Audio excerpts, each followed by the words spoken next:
আমি নাজমুল হোসেন শান্তর কথায় পরে আসছি, কিন্তু তার আগে বলি এই মুশফিকুর রহিমকে যিনি বাউন্ডারি মেরে 4 মেরে 50 করে দলকে জিতালেন বিপদের মুহূর্ত থেকে, এমন একটা সময় থেকে যখন কেউ ভাবেনি যে তারা রাজশাহী জিততে পারে, সিলেটকে হারাতে পারে। ওই জায়গা থেকে শান্তর সাথে যে পার্টনারশিপটা, আমি আবারও বলছি, সেই মুশফিকুর রহিমকে কেউ কেনেনি। আমি ড্রাফটের দিন বলেছিলাম অন্যরা হয়তো বিপিএল ম্যাচে আফসোস করবে কেন আমরা মুশফিকুর রহিমকে দলে নিলাম না। সে আফসোসটা হয়তো এখন সিলেটও করতে পারে, সে আফসোসটা অন্য দলগুলোও করবে।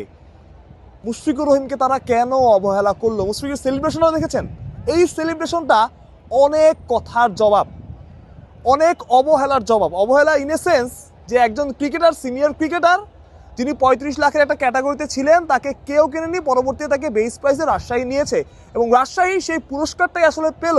এক্সপিরিয়েন্স একজন ক্যাম্পেইনার যিনি বাংলাদেশের হয়ে বহু বছর সার্ভিস দিয়েছেন, সেই মুশফিকুর রহিম দেখালেন ফুরিয়ে গেলেও তিনি এখনও ফুরিয়ে যাননি। এই জন্যই তিনি প্রতিদিন সকাল 6টার সময় অনুশীলনে আসেন যখন তার ম্যাচ থাকে, এবং ম্যাচের আগে যখন দল আসে মুশফিকুর রহিম কখনো, এবং আজকেও দলের সাথে আসেন না, 1 ঘন্টা আগে এসে অনুশীলন করেন। সেই অনুশীলনটাই হয়তো মুশফিকুর রহিমকে আজকে এই পর্যায়ে নিয়ে এসেছে। এই সময়গুলোতে মহান আল্লাহ তাআলা মুশফিকুর রহিমকে জবাব দেওয়ার সুযোগ করে দিয়েছেন। তিনিও হয়তো তার প্রতি কৃতজ্ঞ অবশ্যই থাকবেন। এবার আসেন নাজমুল হোসেন শান্তর বেলায়। বিপিএল এর ঠিক আগে শান্তর একটা ইন্টারভিউ করেছিলাম, সেখানে শান্তকে জিজ্ঞেস করেছিলাম, ভাই আপনি তো ইংল্যান্ড সিরিজে খুব ভালো খেলেছিলেন, তারপর আপনার ওই টি-20-র ওই ছন্দটা নাই, আপনি কি মনে করেন যে আপনি ফিরতে পারবেন? শান্ত বলেছিলেন, বা যেটা বুঝিয়েছিলেন তার সারমর্ম এটাই, এই বিপিএলই তার ফেরার মঞ্চ হতে পারে, সেই শান্তকে তিনি ফিরিয়ে আনতে চাইবেন।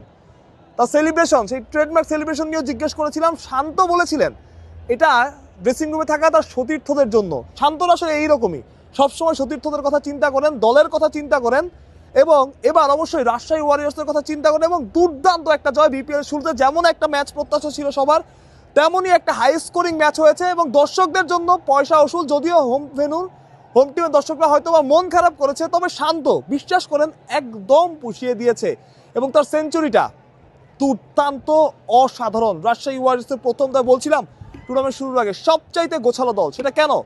নাজমুল হোসেন শান্ত, মুশফিকুর রহিমরা প্রমাণ করলেন 190-এর বেশি রান চেস করে তারা ম্যাচ জিতলেন সিলেটে। মানুষ প্রত্যয়, বিডি ক্রিক টাইম, সিলেট।